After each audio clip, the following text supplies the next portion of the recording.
Shawn, welcome to the podcast, Yes, man. sir. Yes, sir. How we doing? Doing well. Got a little coffee in the system. You got the new tonic going. So Yeah, we're 3-4 coffees deep. We got the new tonic. We're getting jacked. sweet.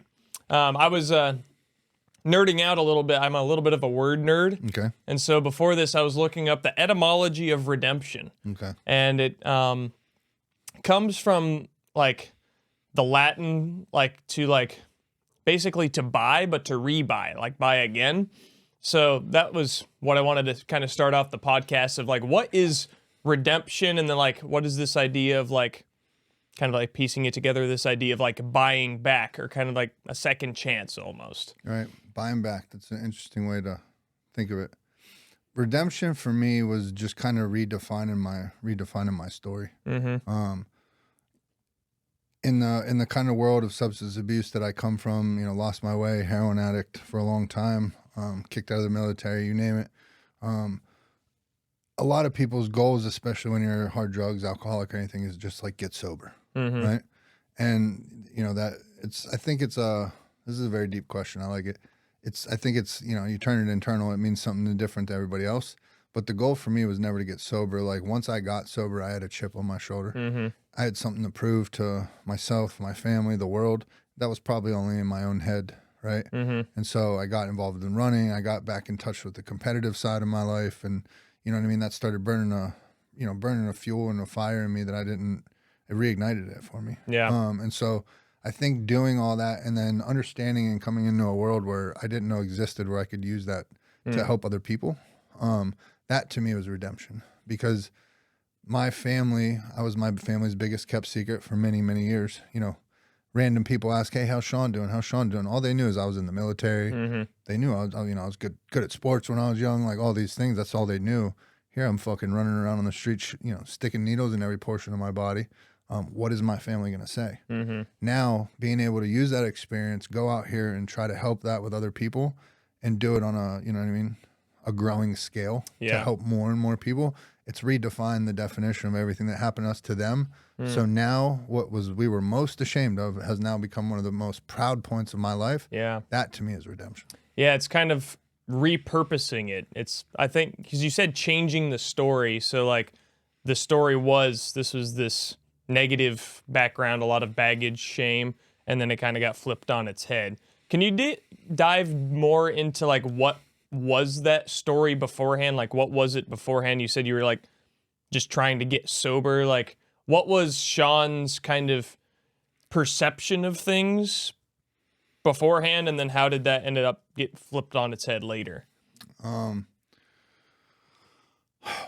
Again, a very deep question. And I think as a young, naive man that thinks he knows everything in the world, you know what I mean? That think my way is the best way and all that shit, you got to go out and you make mistakes. And so I think in the way that I was growing up and the situations I was putting myself in, there was a lot of, now I'm older, I can look back, there was a lot of attention-seeking behavior, a lot of insecurities, trying to look cool, trying to fucking be tough, trying to run around and perpetrate all these different things. And then, then you start drinking your own Kool-Aid sometimes. I've been in the fucking military. I've been in every rough neighborhood there is around here. Like, so that's where I think my world was. And then that created all these problems, all this pain, all this trouble. Yeah. And then you start trying to mask that pain.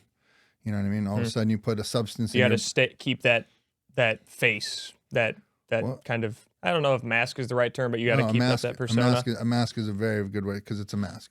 And I think many, many, many people wear masks. Because nobody wants to be judged. Nobody wants to, you know what I mean? Not a whole lot of people go and do that work on themselves to be confident enough to walk in the room and this is who I am and live proudly. You know what I mean? It's a lot of things. And so you start to mask that, and, a drug addicts, we're just kind of built a little different. I put a drug into my system, and all of a sudden, for the first time in my life, I feel like myself, right? I don't have that anxiety when I walk into the room. I don't care what that person thinks of what I'm saying. Yeah. Like, now I could just be me. And so then you start doing that, and you do it so much where it becomes that. But then you get sober, then you do some work on yourself. You get into the gym, you do some therapy, you work your steps, whatever version, you start meditating, you get discipline in life. You start becoming honest, having integrity, having character, displaying that to the world, teaching other people that. So that's where now, you know what I mean? It's kind of flipped it on its head for me. again, just kind of redefining what it was and making every opposite decision that I used to make and just making the next one. Yeah. Yeah, I think we've talked in the past of you being kind of like a hip-hop head basketball guy when you were young. Where was the, like, inspiration for that, like, tough guy, I've been on the streets kind of, like, was there anyone you were trying to emulate? I mean, I was just infatuated with gangster movies, rap music, that whole world. So and then I was a basketball fanatic. So, and I wanted to go where good basketball is. So I go hang out in the neighborhoods where good basketball is. And so it just put me in different situations. And then basketball was such a main part of my life. One of the big turning points in my life was my junior year. It was the day of a basketball game. I remember grabbing my bag, getting ready to go to a game that night on my way to school. And I, without a seatbelt on, I hit a tree. Ended up in a coma, shattered my jaw on the left side, cracked my sternum, severe concussion, blew out my left eardrum, damaged nerves in my left eye, blew out my left knee, cracked my right kneecap in half. And so now basketball was like the mainstay of my life. That was my complete identity, as I was a basketball player. And then now I've lost basketball. I lost basketball. And so I wasn't able to play that. And of course, my team, the whole reason I was going to the school I was going to was to win state. They go on, of course, that year to win state, as I'm just sitting there watching the team win state, being injured. And so, again, I'm trying to mask those feelings, mask that pain. I start hanging around the party crowd, and then it's off to the races. Yeah, I had a somewhat similar thing happen during my junior year. I was not at all competing for state for basketball. I was homeschooled and played on like a homeschool kind of team, and we would play like local private schools and stuff like that. I had like, we've got bad back genetics in our family. My mom's had spinal fusion. Her dad's had spinal fusion. Her brother's had some back problems. Her sister's had spinal fusion. So I had some back stuff flaring up. I was at like growth spurt, all that junior year. And we were going into a pretty big game, like one of, it was a away game, hour and a half away. We were kind of hitting our stride in the season. Had a little bit of this back pain, but I was going through some like physical therapy stuff for my shoulder, getting ready for baseball season, and had them do like, have you ever done dry needling before? No, but I've heard. I know what it is. Yeah, and that helped loosen me up. But then there was this, after we do all the warm-ups, everything, like probably halfway through the first quarter, there's a loose ball around half court. That was my defender, so I'm getting ready to go for it. My guy jumps out in front of me, knocks my legs out from underneath me, head bounces a foot off the floor, my back's thrown out, concussion, season's over. Damn. And then like a week later, it was like, this all happened like within a week. My birthday was coming up, but then my girlfriend broke up with me after I got back from her house like a week later, like still concussion. Like that was like one of the first days I was able to look at a TV again, and then get back from her house. And then she texts me, and then it's just boom, broke up. So like my basketball season was over. Baseball season was now looking in jeopardy. My birthday was coming up, and my girlfriend broke up with me all at the same time. And so after that, I like went hardcore into music. Like I remember we were on a trip to go see some friends like 2 hours away, and I listened to I was just listening to music the whole time. And I was a big like rock guy. It was kind of like alternative metal, some like 2000s stuff. So I found kind of like a home in that kind of music for me. Was there anything somewhat similar for you, music that because like a lot of my identity was in sports and stuff too, and then that relationship and all blew up, and I was kind of searching and kind of found that part of music a little bit. Yeah. Yeah, of course. I mean, of course Eminem. You know what I mean? Angsty teenager, fucking, he's coming out talking all the same shit I'm thinking and going through. You know, I remember when Cleaning Out My Closet came out, I had just gotten kicked out of my house. The Way I Am, like all those songs were like kind of going right along with my life. So those definitely spoke to me. I got in, I like rap just for the lyricism. Like I really dove into it. Did you ever see the movie White Man Can't Jump? I've heard of it. I haven't seen it. How dare you? How dare you? There's a shot if you keep asking me movies I've watched. I grew up where I only watched like it was whatever Pixar put out for like animated movies, and then like Marvel, Harry Potter. Like if it was a cinematic universe, we watched it. But like, got you. that's not a bad thing. But No, I mean, you grew up wholesome. That's good. Yeah. We White Man Can't Jump. There's a pretty good scene in it where they're who they put on. I think they put on Jimi Hendrix. And they're cruising in California. They're in a convertible, and it's Woody Harrelson and Wesley Snipes going back and forth, and he's like, man, or Woody Harrelson's obviously white, and he's like, man, I know Jimmy. He's like, and then Wesley Snipes, he's like, you listen. He says something like, you listen to Jimmy, but you don't hear Jimmy, and that's kind of the way I felt about rap music. It was like I'd like studied it. Yeah. You know what I mean? Breaking down what they were talking about, the subliminals, who was beefing, all that stuff. So that was kind of my infatuation with it. I did a lot of similar things too with music, because like right after that, COVID hit. So baseball season, even with the injury, that was gone no matter what. So then I picked up the guitar. You were in high school when COVID hit? Yeah. Holy fuck. I was a junior in high school. How dare I just ask you? I can't believe I just asked you if you've seen White Man Can't Jump. That shit came out 20 years before you. Holy fuck. I was 17 when COVID hit. Okay. So yeah, 5 years ago, almost 6 years ago, because I turned 23 in February. Okay. So, but yeah, I like took a massive dive into music. This band that I like gravitated to, they were kind of like, I was only listening to like Christian music at the time. I was like one of those, like, I can't listen to it unless it's Christian music kind of things. But that kind of got me started into like looking at, okay, there's some like Christian themes in some of these songs. But there was this one band called Ashes Remain. And there was this song, On My Own, that was like far and away my most played song of, that would be 2020. And it had this theme of like feeling like I was trying to like piece together these like identity pieces of life, of basketball and baseball and this girl, and like I was the youth group kid and like all this stuff, and it was like that kind of common Christian theme of like I was doing things on my own, it all fell apart, need God kind of a thing. And my understanding is like relationship with God is also part of this for you. How does that, like, because redemption's a pretty like has a lot of like kind of religious connotations. What does that kind of play into for you? God? Yeah. I mean, there was a time where, you know, I think I neglected the word faith for a long time. I tried to put God in a box, could never put God in a box. As I got older, I start questioning everything. And so I think I just lacked the word faith. And then there was a couple things that happened to me just when I got sober that without a shadow of a doubt, like, let me know God is very real in my life. And, you know, people might think I'm crazy, but like I talk to God every day. You know what I mean? I talk to him like you or I would talk like that. And what it does for me is it keeps me in gratitude. Constantly I'm thanking him for different blessings and things going on in my life. And it always keeps me out of like self. It always lets me know that there's something bigger out there than me. The world does not revolve around me. Yeah. For an addict, ego is a very dangerous thing. And in addiction, I had a huge ego for zero reason. No reason to have an ego at all, but had all of it. And then I'm on like the other end of the spectrum now where it's like ego. I don't know. I just wanted to, I don't even want to be by it. People that are like that, like those aren't just people that I really affiliate with and shit like that. So that's what it does for me. But, bro, there's just too many, my eyes have been opened because I think God at many times is trying to give us signs and directions of which way to go. And you know what I mean?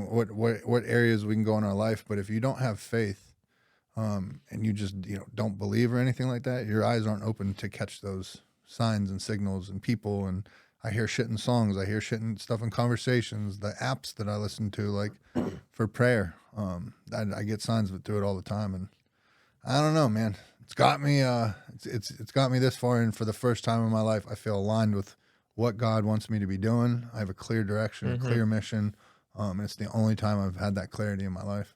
And I think your point there of something bigger beyond yourself, that was a really big one for me, because I hit like kind of another like low point in college of trying to just like figure myself out, and kind of like came to a bit of a breaking point. This would have been like. I've been just after almost the same time of the year as when that injury and girlfriend broke up with me kind of thing, sophomore year of college. And because I was like, for me, it was like, couldn't quite figure out how to stop like procrastinating on schoolwork. Like I just had like, it was on the outside, like my life, I didn't have like any like drug problems. I was like, no, there wasn't any heroin, alcohol, like none of the typical things. For me, it was like quiet, um, like stuff I would only know about, like my own struggle with procrastination, pornography use, never feeling comfortable in my own skin. And it was always trying to like kind of get away from that feeling and like try to figure myself out. Yeah. And a lot of like things started turning in my life when I started trying to find something else to kind of pull me out of that. Like I was never like inactive. Like I played a lot of basketball in college, like white boy at a small school in Indiana with a bunch of other 6-foot white boys who all think they can shoot. And so, we ran the courts a lot, but I never really like took personal fitness very seriously until I remember there's this old guy at the church next door to our house that when I would be back from school, we'd go, me and my dad and my brother would go play 7 to 9, this church next door pickup games. And there was this old dude, like old Pat, this big gray beard, 70 something years old, but he would run up and down the court every single time. He'd foul the crap out of you. And maybe make like 2 buckets a night, and everyone would like, he had this crazy like hook shot that he would use. But I remember looking at that and thinking about like, man, I'd like to be able to play basketball with my grandkids one day. And I had like ankle problems. I had like some bad knees in my family. I mentioned bad back problems. I was like, if I want to be able to like do what I want to do later on and like be there for my kids in the way that I want to be and grandkids and whatnot, I got to like take care of fitness. And that was something beyond me. It wasn't me trying to like be strong for like, oh, look at me in the mirror kind of a thing. Because that never got me anywhere of like building my fitness for myself. But when I had something to grab onto there, to like looking up, grabbing that, and that pulled me up with it. That was like that was foundational for a lot of different pieces in my life, especially like fitness there. So finding something outside yourself, I think, is huge. And that's like, obviously your whole mission, your nonprofit now is helping others and being outside yourself. So how does, like, I guess this is kind of where the story is now going. This is the repurposing, the kind of, maybe the buy it again, I don't know, the take 2. Yeah. So how does that kind of mission fit in with that? So for a long time, it was me talking about like I had something to prove, going out and running these ultra marathons, getting in the gym, fucking all these things, and it built me up. And then it gave me something for the first time to be able to like have experience that I could use to help other people. And so just, getting people to understand what it does for our mental health of getting active, going out and running a couple miles, getting into the gym. Speaking is what I'm passionate about. I love going around and, for a while I went around and told my story. Then the documentary came out that tells my story. So then I had to have a message. And so it morphed into that. But it's one of the things I know God has me aligned to do. Just because I see who it affects and how many people it helps. And so there was never anything in this for me. Like at the end of the day, I just want to use that experience to help people. That's what fills the void in my heart that I tried to fill with drugs and alcohol for so long. And so there was none of this in any of this. There was nothing I wanted to, like, I'm not money motivated. Obviously we need money to live. Would love to make a bunch of it, but I don't want to, I'm not trying to be an online coach. Yeah. I don't want to sell merch. Like there's no clear avenue that I feel like God's pointing me where it's like, here, this is what you need to be doing.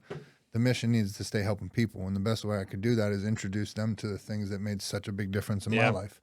And that was taking pride in all the pain that I had been through because I use it to help other people, getting people to understand that you are no different. Like we are all recovering from something. For me, it might be heroin addiction. For you, it might be pornography. For him, it could be something else. We're all recovering from something. So just getting people to understand, and those things that we are most insecure about can be the things you're most proud of. And the best way that I can do that is doing the podcast, because doing the podcast, going out speaking, because that's what the platform that lets people know they see me. I'm not saying this is what people say, but they're like, dude, big tatted dude, fucking not afraid to be vulnerable and talk about his stuff. you know what I mean? If that's what it takes for me to do to help people, I'm all for it. People did it for me, and so I get to do that for others. And so from just doing a podcast, that spawned us doing the Monday night men's group that we do out here. Dude, first night, it's fucking cold as shit. We got 20 dudes sitting around, all getting vulnerable, all talking. Like, I used to walk around delusional in life, trying to be the tough guy, and it's like, you gotta push that shit down. Can't talk about that. We gotta be a tough guy. Like, that shit's easy. It's fucking hard opening up to it in front of a group of guys. It's hard talking about your true feelings, or how you really feel. But those are the things that help people. And so it spawned the Monday night men's group. It spawned the Thursday night Zoom call that we do tonight. The Saturday run group. All these are different avenues for us to continue to bring people in and giving them like those breadcrumbs somebody gave me to help me find a new way of life. Yeah, and what were some of those people that you looked up to help call you to redemption? Like what? Because that's you're carrying on probably the mission of kind of like someone passed the torch to you. Like who were some of those people for you? Some stories there. So it's funny. I really feel the drive for me to kind of redefine all this stuff and find redemption and all that stuff was very much me. You know what I mean? Like I did it with a chip on my shoulder. I had something to prove. It ignited something in me that I hadn't felt in a long time. But through the process, I can remember, and I think subliminally it planted a lot of seeds for me. But like I discovered long before I ever became a runner, I found out who Cam Hanes was. And I'm sitting there and I'm like, holy shit, I didn't know there's people could run 200 miles or do any of that stuff. And like, he's pretty jacked for a runner. Like, I didn't know that was a thing. Yeah. I remember discovering Jocko and seeing him take the picture of his watch at 4:30. And there was a time in my life where I looked at that and I'm like, holy shit, people he gets up at 4:30 every day. Couldn't even fathom that at the time as I'm laying in a rehab bed in the VA. And then the cool part about those guys to me is I was sitting there working with a client in the gym, and he was a bigger dude, but he was the type of guy that would show up an hour early to every session. He'd be going over all the things that I taught him. He'd stay an hour later, even perfecting the form. Like, he really wanted it. And so we were having this talk, and I was like, bro, like, identify people in life. You know, like he had a buddy that was like one of those guys that's just like naturally born in shape. You know what I mean? Has abs, good looking dude, just blessed genetically. And that was like one of his best friends. And I'm like, bro, set your sights on that motherfucker. Like that, excuse me, I don't know if you swear on him. No, go for it.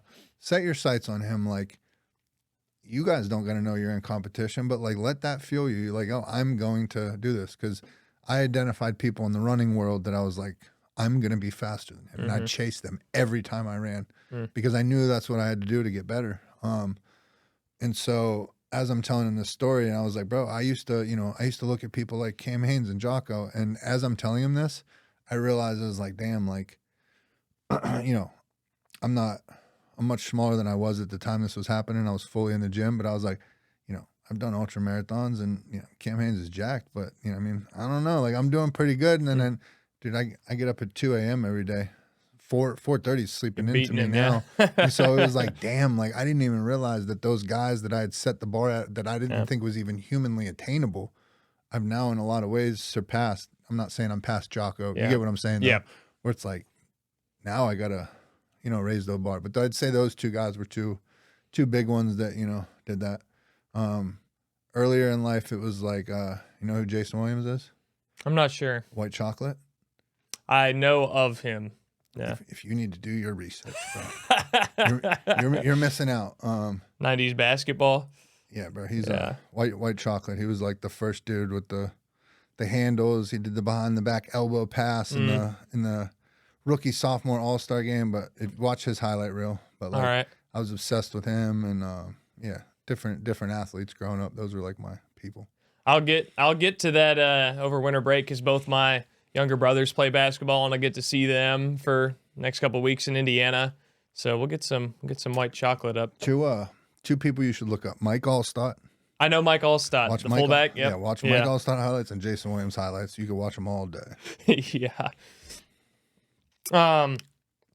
So yeah, you were talking about those guys that were heroes for you, and I think that's something that's kind of underrated or not talked about enough is like the positive aspect of competition, of like raising the bar for like everyone around you, like that you win when someone else wins, and that's vice versa, like push and pull. Like we're doing that with my roommates right now. We're kind of having like this kind of like content creation competition. Three of my roommates all wanted to start up YouTube stuff at the same time. My Sky was telling me like, hey, when are you going to start getting stuff done on your podcast? So a bunch of these people were like, okay, like poking and prodding, and then it was just kind of happened. Like, Right. oh, let's go get coffee at Desnudo. Like, and what are our plans? And it's been really helpful of like, hey, you haven't got your YouTube video. There's not a check mark for this week up on the whiteboard. And I don't think anyone really talks about that very much, of that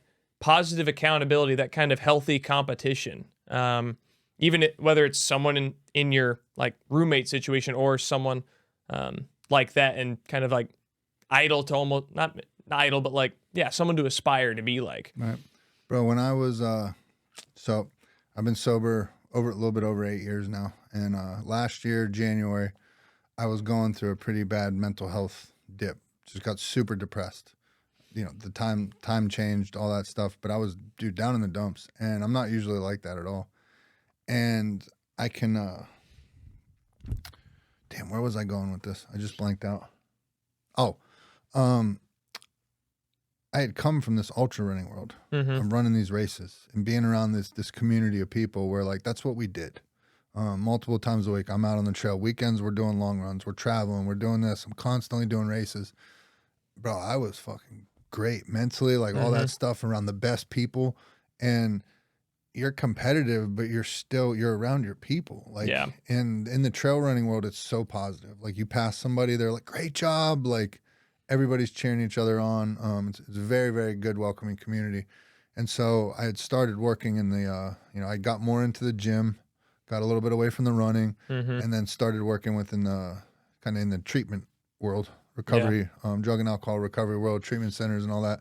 So I was a trainer. I was a health and wellness director. I was executive director of a bunch of trainers and working in the recovery community with multiple different jobs. And the jobs paid really well. But I was around a lot of people that were very like comfortable where they were at. Not that there's anything wrong with that at all, but that's just, these were not guys. These were, people that I would be like, I couldn't get them to go on a run.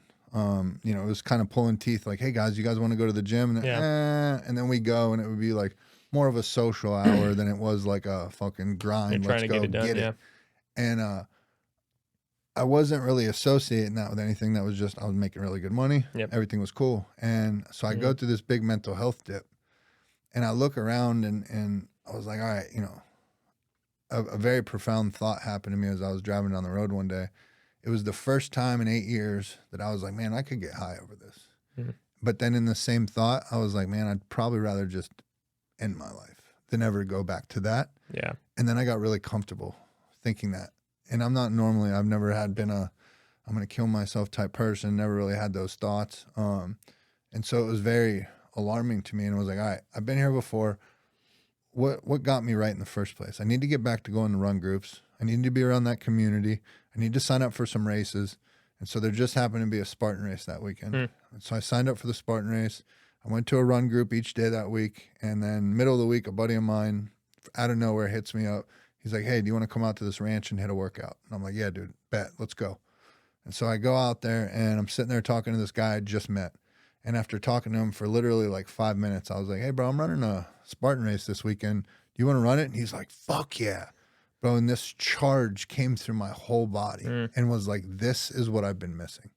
This is what I need around me. I need people like this around me. Yeah. Nothing wrong with the other ones. They're just on a different path doing different things. But I need and want people around me that constantly are making me be accountable, get better.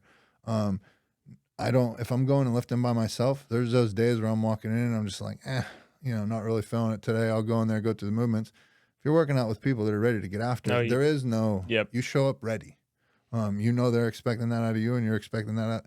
Like, what more can you ask for? Those are friends. Yep. So yeah, dude, I think there's a lot to be said about having those people around you. And I want people around me that make me uncomfortable because I want to get better Yeah. at everything. Yeah, it's positive momentum, like that you kind of get. Like you want to be around people that they're just like the neutral, the default is even just like slightly moving in the right direction, rather like that was one thing after that kind of like low moment for me. One thing I reflected on is I didn't really have many close friends at that point in college. I had a lot of guys I could go like hang out with, shoot pool, go watch a football game, like go play basketball with. But I was a Navy brat, so like I've lived in 7 different states and on like 3 different continents to some extent.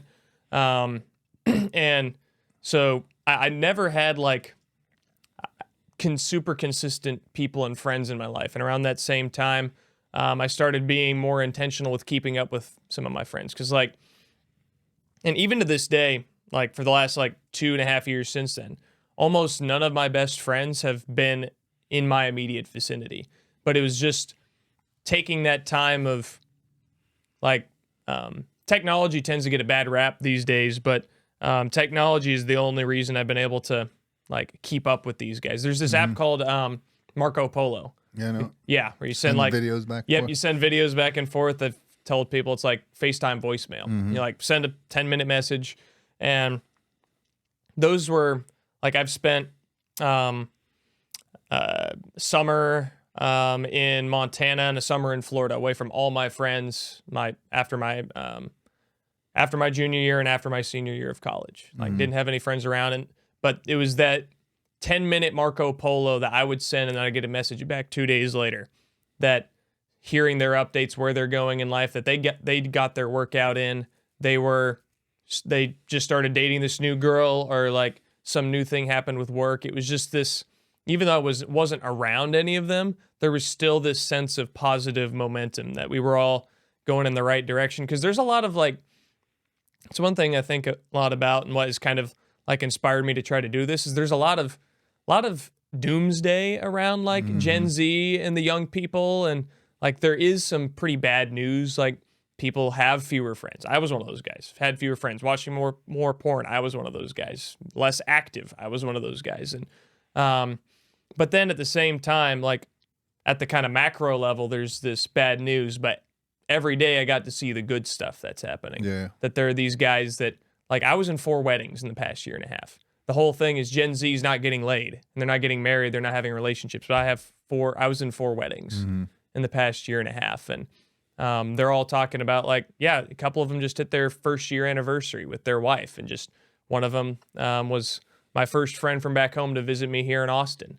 And we went on like a 2-mile run, and he was kind of talking through like what they're reflecting on. And they're going into New Year, and it was kind of a week separation for him and his wife, like just to reflect, and just all these really cool things that once you start getting people around you who are on the same page, that are all wanting to do something more with life, Right. that it makes things just so much better. Yeah, absolutely. For sure. These guys are all getting married in their 20s. Yeah. Like one guy got married at, my buddy Alexander who came to visit me, he got married, I think he was 24. My friend Mason got married before he turned 22. My friend Caleb got married at the age of 22, right after he graduated. My other friend Sam, he's like, my friend Sam, I've known him for 21 years. Him and I met in a crib, like 1 year old back in Indianapolis where I was born. Yeah. And he got married at, I think right before he turned 23. So. Yeah. I've had a different experience, like just being in the military through my 20s and all that, and watching so many, I mean, you were a Navy brat. Yep. Watching so many marriages, infidelity rates in the military and all that. But, bro, just thinking about being, becoming now the 42-year-old man that I didn't ever think I'd be, but like you go through so many different seasons in life, different changes. Like I was a very different person as a teenager, as I was a 20-year-old, as I was a 30-year-old, as I am a 40-year-old. Like very different.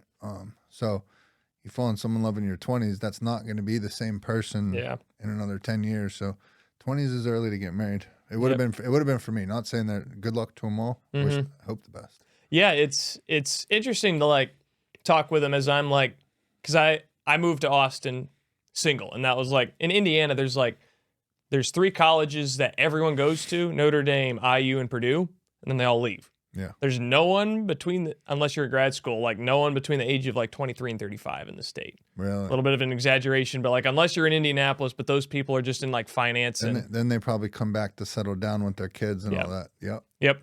That's the cycle of how Indiana works, because the median age in Indiana keeps going up year after year, but the population keeps increasing. That's funny. So it's like the people my parents' age or like later millennials, they are like kind of moving back. They've got a couple kids and there's a lot of suburbs.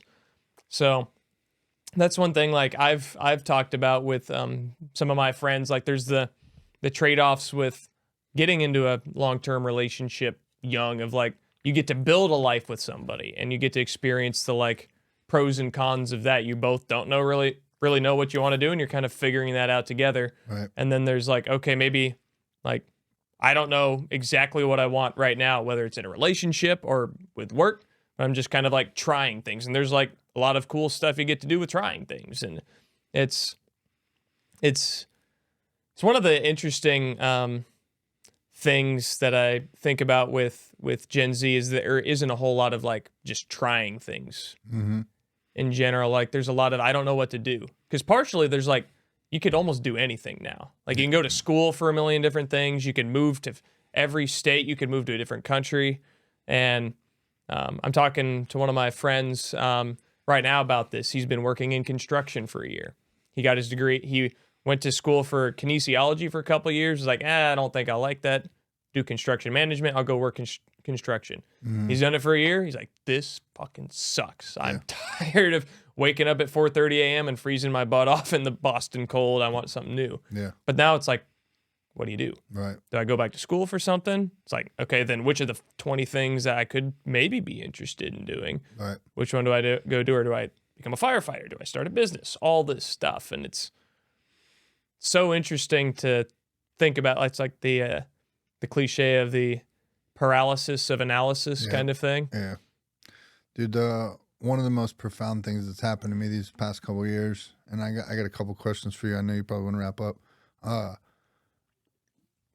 Is somebody asking me if I was going to continue building for other people or building for myself. I know you and I have talked a little bit about it before, but it was just profound to me, dude, because I think of all my life, I've been working for other people, making them money. And then there was another saying I heard. It's the A student always works for the D student. It was something along those lines, which I think about how many bosses I've had that were pretty inept or, you know what I mean, not good at what they do. And so I think now, dude, like living in if I have the option of just going and working a 9-to-5, like I'm not looking down on it. Everybody has to do it. But is there anybody that's like, man, I fucking love this shit? No, you're going in and you're playing by somebody else's rules. You have to do that. You're selling their shit. Like, I don't know. I'm not interested in doing that anymore. We live in a time now with, AI, social media, like all these different avenues where it's like, yo, tap into what you are passionate about and what you love doing. Bro, there's people out there making a living off car detailing videos. Yeah. Off landscaping videos. Like all this wild, crinkling fucking paper and shit. Like you can find a way, I promise. But it's just going out there and trying this stuff. Yeah. But you got to do a little soul searching. You got to travel around the world. You got to figure out what are you passionate about? What do you love doing? I'm very blessed that I fucked my life up and able to work with people like that now. Yeah. God architected it all the way it was supposed to be. But you got a question? No, go ahead. So just want to ask you. Yeah. You're just starting off doing the podcast. I am, yeah. So all these people out here that are one day going to listen to this podcast, who are the type of people that would be tuning in to listen to your podcast? Who's the type of people? I think I want to speak to other young people because, like, we're in such a time that's in, like, flux right now. There's a lot of things, like, I think we're in a time where everything is on the table. Like, like everyone's talking about, like, okay, what causes autism? What's the best diet? Like, it's just everything is like out there. What religion? Like we're at the point where the status quo has been like pretty faulty. Like it hasn't done great things, especially for my generation. So there's a lot of like, okay, what do we do now? Where do we go from here? And I think I want to kind of speak to that as I was a religion and classics double major in school. And I've found a lot of personal value in looking back at tradition. I'm like pretty Catholic interested. I took Greek in college and was interested in Latin in high school, and I've found a lot of value in connecting to things. That's going back to that like outside myself kind of a thing, something that's been here way longer before me and that will continue being here long after me kind of a deal. And I want to, that's kind of like the name of my podcast is the InHeritage Podcast. It's playing around with these ideas of looking at our inheritance, looking at where we've come from, but then also the inheritage. I think there's a little bit of like innovation, like where have we been and looking at that, but we can't like just go back. You can't go back to the 1950s when everything was perfect or whatever is the kind of idea. But there's something from the past that we can learn from and then kind of take that and make that kind of like work to, or not, maybe not work, but take that and learn from it and apply it to our current time. And that's kind of what I want to do, because there's a whole lot of polarization, a lot of from like religious standpoints, political standpoints, and a lot of like people are going to pick up one thing and just carry it all the way when there's a lot that gets missed, because oftentimes that's coming from a good place of some kind of hurt. They're like, they've learned something. It's like, there's something here that I didn't have before that I now have, but you can go too far with it. I've seen that in my life times in the past. I like really hyper focused on like, I'm going to count all my macros. I'm going to like cut a bunch of weight. I'm going to like have six pack. I'm going to like lean really hard into that. Then I wake up after 2 weeks depressed and like, there's no meaning in my life anymore. And it's just, I carried that too far. I wasn't like enjoying my walk just out in the morning, seeing the sun. I wasn't enjoying reading a book. I wasn't listening to my music anymore. And I think we need all these different pieces of life, of the past and the future, of the present, and kind of, I want to try to sift through a lot of that to help people build more well-rounded lives. Because my generation's like got to go to school, really hyper-specialize in school. But now with AI, like half the jobs we don't know if they're going to exist in 5 years. If you hyper-specialize in one thing, that might not be there by the time you get done. I know a lot of guys who are engineers, computer science majors. And when they started, it was the time to be a computer science major, but now it's gone. And I want to try to speak to building well-roundedness. Like, have you heard of the term anti-fragile? So it's something that's fragile is like something that breaks and shatters easily. But then you've got something kind of like Play-Doh that's like really formable. And neither of those things are optimal for humans. You want to build something anti-fragile that as it takes punches, it kind of bends and adapts. Man, that sounds like the name of a podcast right there. Yeah. All right, imagine I'm asking you these questions, trying to give you the best 30-second commercials that you could have. Right? All right, so what did I just ask you? First I asked you who would tune in. Yeah, who would tune in? What type of guests am I going to see on your podcast? I think people that are going to be on my podcast are people who are interested in kind of rethinking how we approach the human, that are asking questions of how do humans work? How do we get the life that we want? Are the things that we're doing now, like if we want to be healthy, are the things we're doing now actually helping with that? Or are we doing that in the wrong way? It's kind of asking that why question and then how.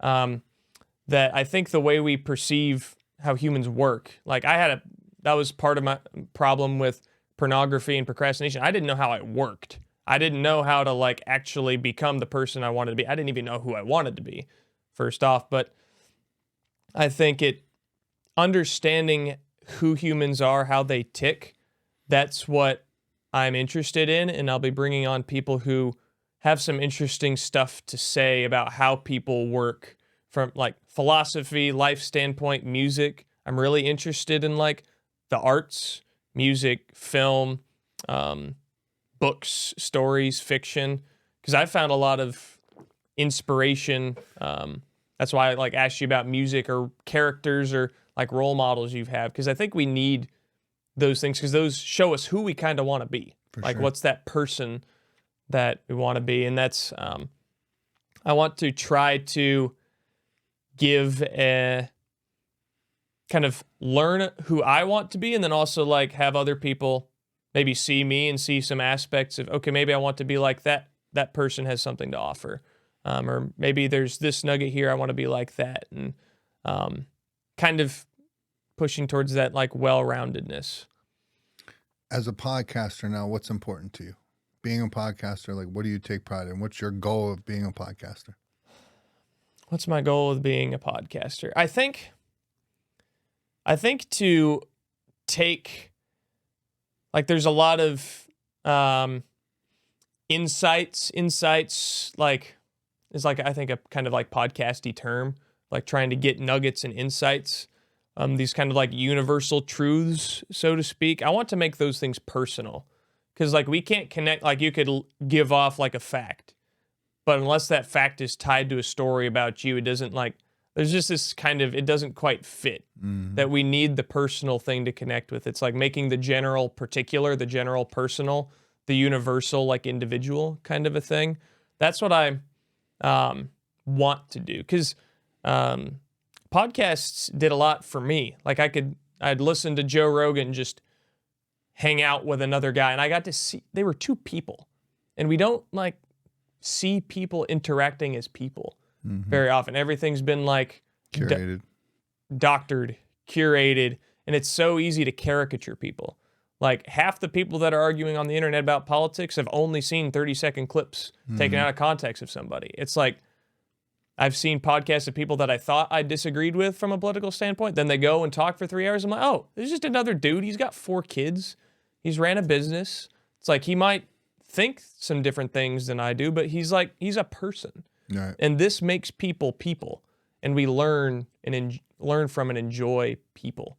And that's like, I want to try to bring out the really cool parts of human life in the kind of personal stories. We're just like driven by stories. Like for you, is the story, I'm going to go chase down Cam Hanes in this. I'm going to become like him. I'm going to try to one-up him if I can. Like this kind of striving for something. And you need something to strive towards. And that's what I think I want to do with the podcast, is bring out the stories that show people who they might want to be. Let's go.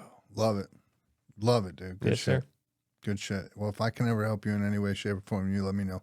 I very much appreciate it. And this helps. It's like we got to chat beforehand and you gave me some pointers and things to think about with podcast stuff. You've been in and out of here a lot. I've got to see like a lot of the cool stuff you do. And like there's kind of, I think, a perception of some of like the podcast bro types. It's like, oh, he's this bearded, muscly, like tattooed guy. He's going to come and like, get your shit together. But it's like the way you treat people, every interaction. Like when we had that Squatch community, or the 100th episode community weekend, when you brought in, what was her name? The marathon runner. Haley? Yes.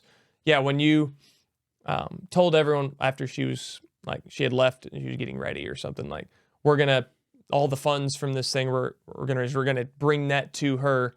And like, that was like, this guy is for people. And that was really cool. And I've seen that in interacting with you. That's why I wanted to bring you on, because you were for people, and people, I think, are just the coolest thing. Dude, I'm honored. Thank you, bro. So, yep. Thank you for that. Appreciate you very much for coming on, bro. Shawn. Absolutely. Good shit. Yes, sir. Boom. Boom.